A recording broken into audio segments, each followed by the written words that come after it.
¿Cómo ves? Hi, everyone. So my name is Louis. I'm based in Australia. I came to Canada to do a few talks and meet new people. I brought way too many swag, so if you want keyrings or stickers, just hit me up. As a job, I teach web hacking to people. And when you teach web hacking, once you're done with the top 10, you want some things that are a bit more or a bit sexier. And part of it, but is really important for people who want to find good bugs or people who, as part of hacking or as part of application security, is crypto engineering. And when you want to teach people crypto engineering, you need a good format to do that. So either you make one up or you find the perfect one. And I found the perfect one, the JWT format. So JWT is composed of three parts: the header, the payload, the signature, and they're separated by a dot. So when you see in your browser, in a cookie or in a URL, something that does EYJ, dot EYJ, dot, that's most likely a JWT. Why? Because EYJ is base 64 of a curly bracket and a double quote, because JWT are JSON Web Token. That's where the JSON comes from. So header and payload are base 64 encoded JSON. It's actually URL self base 64 encoding without padding. So there is some weirdish things about it, but nothing more really important. And the signature is also base 64 encoded. As part of the header, you have two things: a type which tells the person receiving the token that it's a JWS, so a JSON web signed token, and the algorithm to tell the receiving part how the token was signed. This is what we're going to play with. Here, in this example, it's HS256 for hmac 256. You have a lot of different algorithms that are supported. Implementation support, some support all of them, some support some of them. I think by default, you need to at least support none and hmac-based algorithm. Here, we also have the RSA, the elliptic curve, and the PS family. PS is kind of RSA with fancy padding. In the body, you have, again, base 64 encoded JSON with, for example, a username, roles, or other information. You also have what JWT calls registered claims, which are keywords that are defined in the RFC for JWT. For example, expired, IAT for issued at, and you have a few more. When you create a token, you create the JSON header, you base 64 encode it, you create the JSON payload, you base 64 encode it, then you concatenate them with a dot, and then you sign that part. You sign both the header and the body concatenated with a dot. And then, once you have the signature, you base 64 encode it, and you append it with a dot. So that's what you're going to do when you create a token as a microservice or as a web application. Which is a lot more fun is when an application verifies a token. Basically, if you do crypto engineering, what you want is to limit the number of steps before the crypto kicks in and the number of things an attacker can do. Let's see how many there are here. So first, you split the token in three parts based on the dot. Then you base 64 decode each part. Then you pass the JSON of the header to retrieve and the payload. Then you retrieve the algorithm from the decoded header. Then you verify the signature based on the algorithm from the header, which is obviously user controlled because that token comes from an attacker or a normal user. And then finally, you verify the claims, for example, to make sure that the token is not expired. If you remember what I just said, you want to limit the number of steps before the crypto kicks in. Here, it's step number 5. Bad, very bad.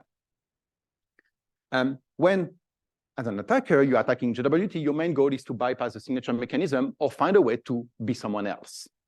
So that's what we're going to do today.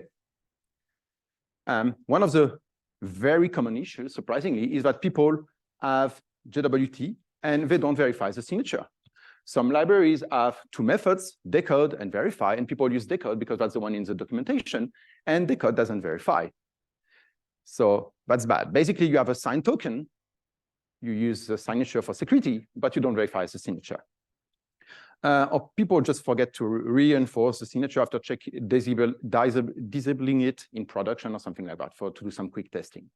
So very bad. So if you're an attacker, you get a token, you decode and tamper with the payload to change your username from hacker to admin, and you become admin in the application. you don't never need to care about the signature because no one is verifying it. Very easy attack. Now, one that has made a lot of noise a few years back, a lot of years back actually, is the none algorithm. So in the slide with the algorithm, I talked quickly about none. And that's something that needs to be implemented by libraries. And a lot of people reading the RFC and creating libraries forgot to disable it by default. They didn't see the risk in it because it was part of the RFC, you need to implement it. And basically, it tells the person verifying the token, but the token is not signed. So you don't need to verify the signature because it's not signed. It's even better. It's like there shouldn't be a signature. And it used to be supported by default in a few libraries, and it came back again recently in one libraries. If you still find stuff like that nowadays, you're very lucky. But yeah, so what you do as an attacker, you get a token, you decode the header and change the algorithm to none, and then you decode and tamper with the payload, and you keep or remove the signature depending on the implementation, and you profit. So when I submit my talk, I've put like 6 demos, and you have no idea how much I regret it now. So right now, I'm logged in as hacker. Okay, this is my browser. I just logged in instead of to save a bit time. I get more tools, developer tools. I got a lovely cookie here. I can see the EYJ. I jump the shell. We can see the dots. So what I'm going to do is decode it. So we are on a Mac, so it's capital uppercase D. So I got this. I copy it.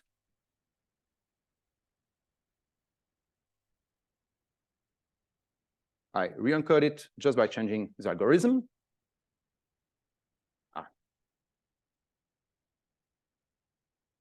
Obviously. Now I change that part. And what I'm going to do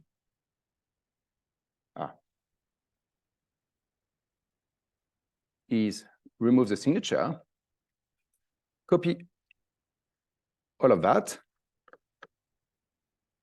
go back here, replace it, and reload. And I'm still logged in as hacker. So why did I do that? Because first, instead of trying to see if there is an admin account, I first try the attack on myself to see if it worked. And I know it works because I'm still logged in. If the library wasn't supporting none, I would be logged out. So now that I did the hard part, just going to copy the payload.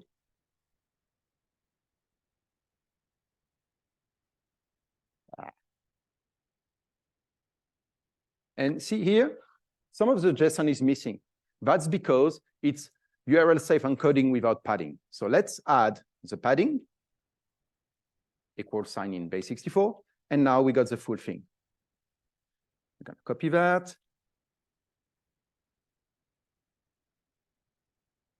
And we want to be admin now. What we're going to do is not take the equal sign, just to remove the padding. Sorry. Didn't save it, doesn't matter. Go back here. And now I'm logged in as admin. And well, we've got a key because blah, blah, blah. That's the default things, how it works. But basically, just by changing the algorithm to none and removing the signature, we got a token that still got accepted. And then we said, oh, I don't want to be hacker anymore. I want to be admin. And now we become someone else in the application. And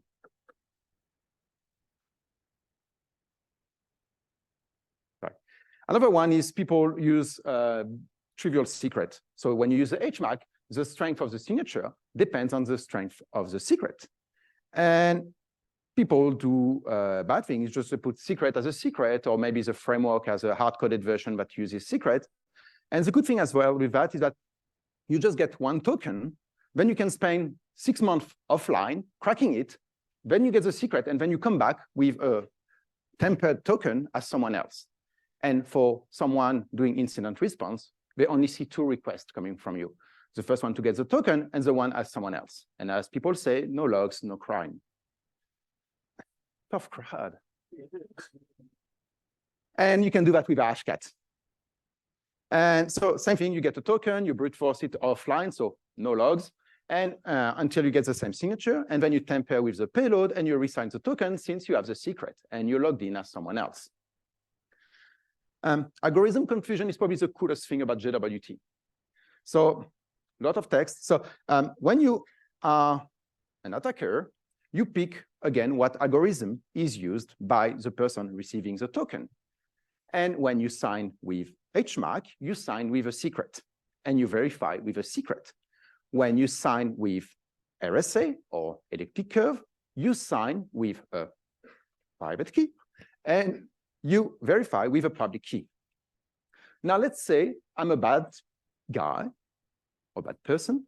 I sign the token with hmac using the public key. If you think about the source code of the application verifying the token, and if you tell this application, actually, it's an hmac token, the code still say verify with the public key because it was using RSA. But now, since you're telling it to use hmac, it's going to verify with hmac, still using the public key. And that's what algorithm confusion is about. It's very confusing, but it's very cool. And until recently, 2-3 years ago,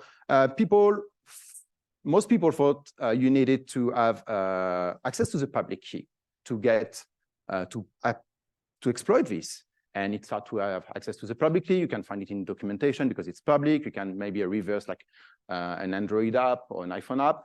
But turns out someone wrote a tool to do it with RSA that takes a few tokens and is going to get the public key from the signature, because you can get the public key from a signature because the public key is public. If you could get the private key from the signature, that would be a bigger problem.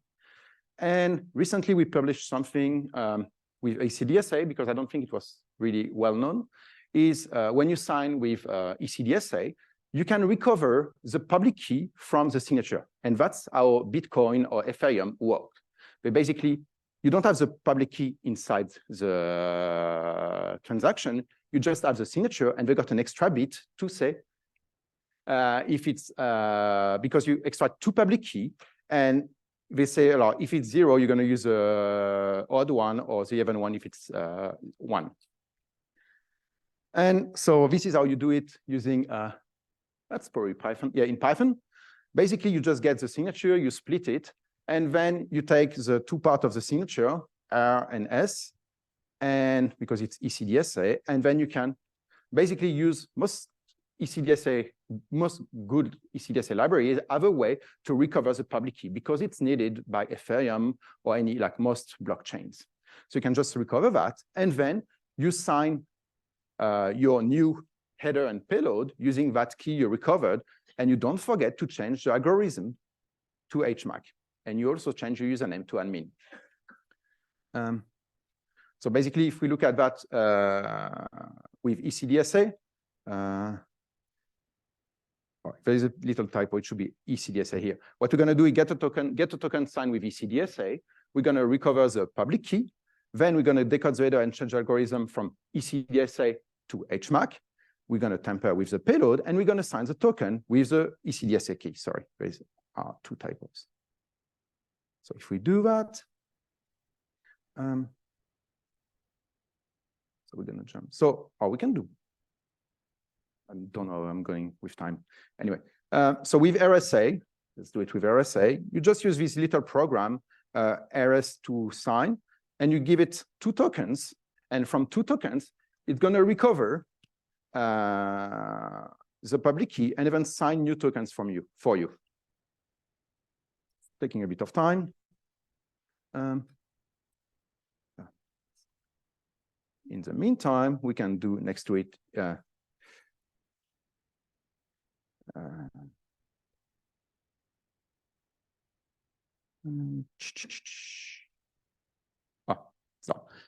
So we got 2 tokens from it, and one of them should be valid. So that's with RSA.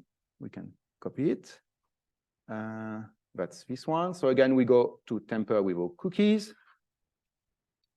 Yeah.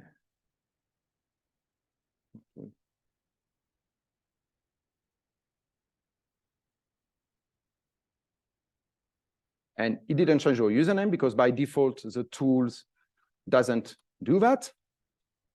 But if you change your login to admin or whatever it's named, and you run it again, you're going to get a token that is signed with a public key using hmac. And that allows you to exploit the signature confusion.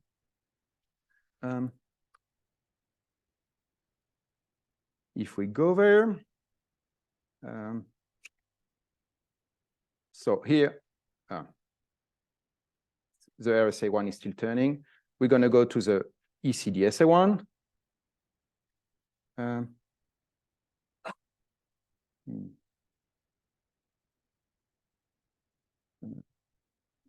In here. So if we look at the code, that's probably, yeah, again, we're just changing the token. And then we just use like this, like it's part of the library, recover public keys, no crypto. Like that's a good thing about hacking JWTs is that you don't need to be good at crypto or mathematics. And that's, oh, there is sometimes some incorrect padding.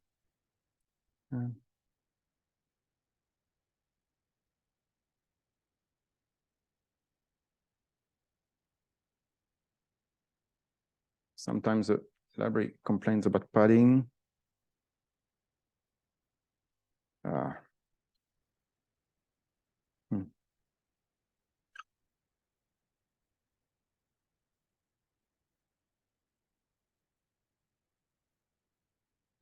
No, okay. I got an issue with padding. It used to work. Anyway, sorry for that. So here, if we go back to ECDSA, RSA, we reload, and we are logged in as another user as admin. In the same way, if I go back to my notes, sorry. No, I didn't took the, I didn't, okay. So for ECDSA, we can do the same thing and recover the token in the same way. You will have to trust me on that, but that works pretty well if you're not doing demo.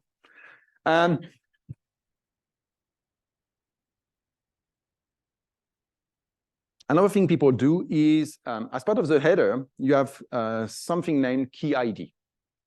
And they use this key ID as an identifier to fetch data on the file system or to access a database and say, okay, this token is signed with key 123. Or this token is signed with /etc/JWT/key. And they put a full path or information that will be put in an SQL query. And what we can do is inject in that parameter. And we're going to use that to say, okay, instead of using your secret that is really hard to guess, or this key that is really hard to guess, use that file instead, in the case of the file system. So for example, what you can do is use a directory traversal to say, instead of using the file name key.txt, use the file name ///////////////////////////////////////////////////////////////////////////////////////////////////////////////////////////// which is an empty string, which is going to give us an empty string for the key used to sign the token. So we know the secret used to sign the token. We can create our own token now. And we can do the same thing with an SQL injection, and it's even more fun.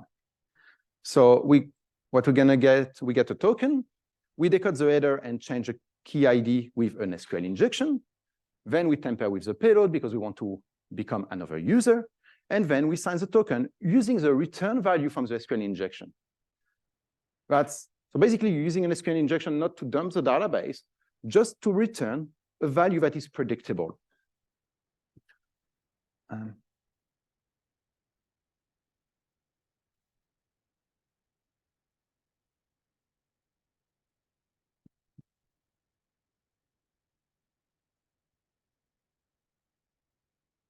So this is what it looks like. So what we are going to do is create a token with our type JWT or algorithm HS256 to say we are using hmac.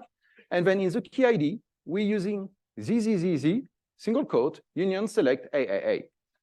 We do that part to make sure everything coming from the original query that we don't control return nothing.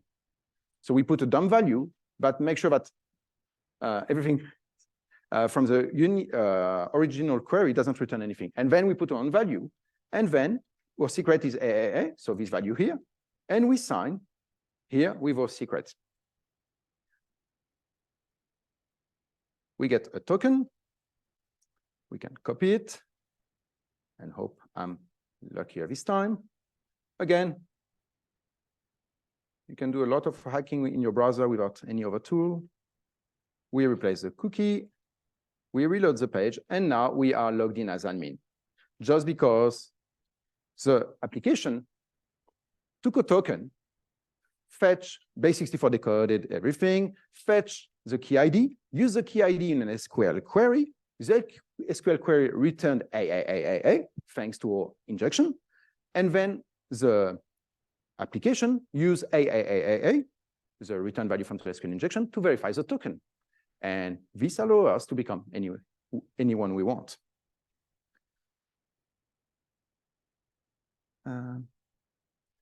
Now, there was a really cool bug in last year, CV 2022-21449, which impacted Java 15, 16, 17, and 18.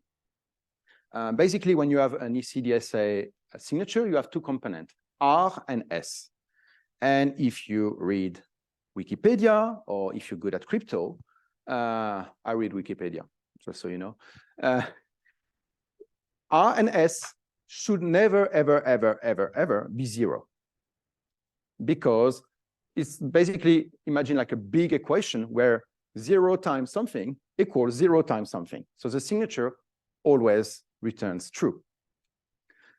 And that's the bug. And the good thing is, if malicious person, is it didn't depend on the library used, it depends on the underlying version of Java. And people are really good at upgrading their version of Java, as you probably know.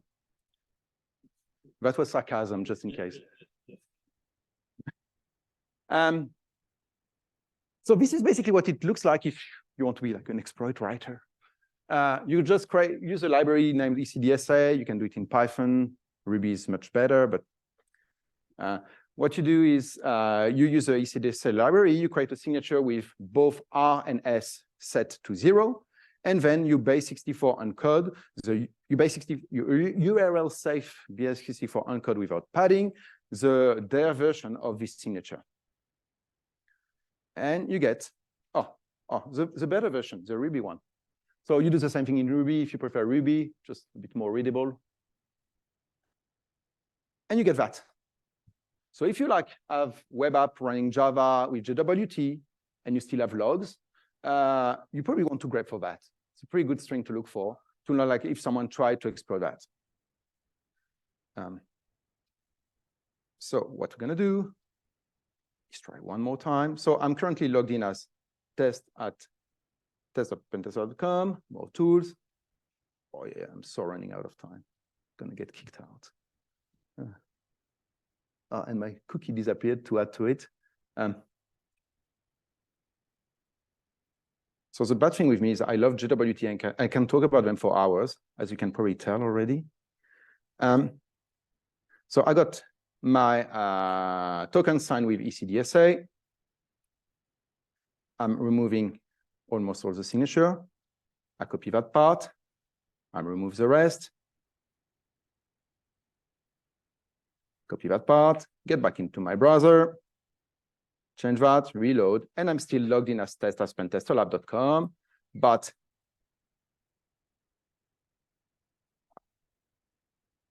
come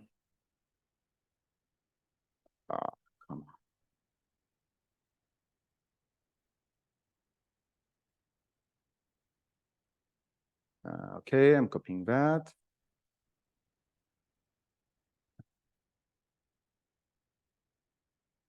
So Java doesn't like it if I don't use echo-ne. The base64 decoding doesn't work for some reason.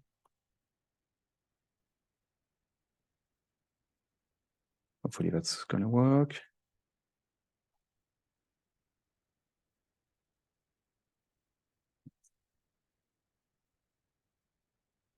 So a grep for that string if you have like logs from and running Java app. And hopefully, yeah, and that worked. So I become another user just because the underlying version of Java was vulnerable. So you can do like a lot of shenanigans with JWT. You can play with, there is another header named JKU, which is to fetch a key from a remote location. So you can basically do like a lot of cool stuff because the application sometimes doesn't verify the JKU or doesn't verify it properly.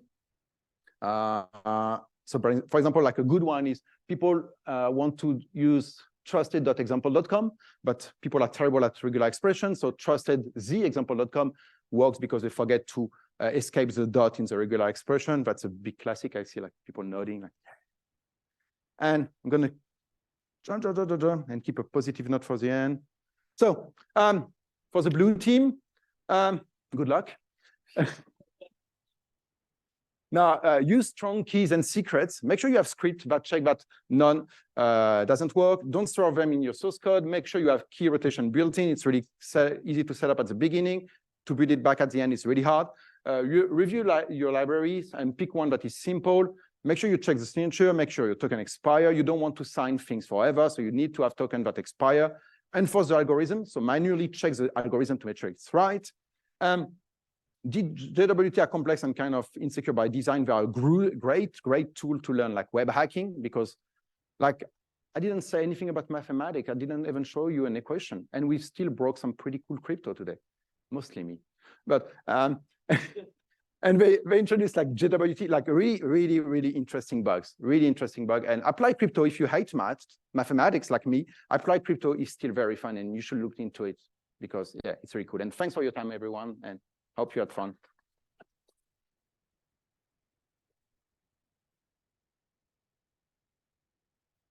Thanks, Louis. So we actually have, despite the time, we have some time for questions if anyone wants to ask any questions. In the orange shirt.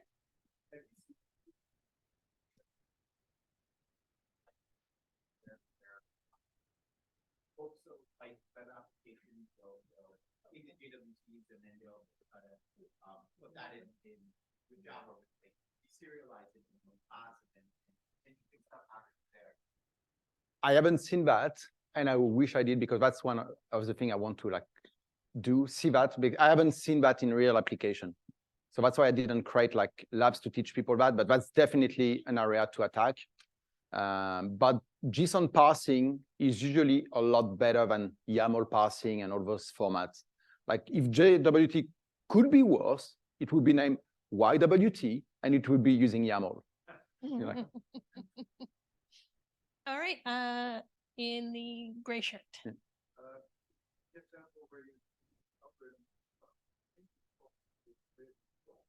Yep.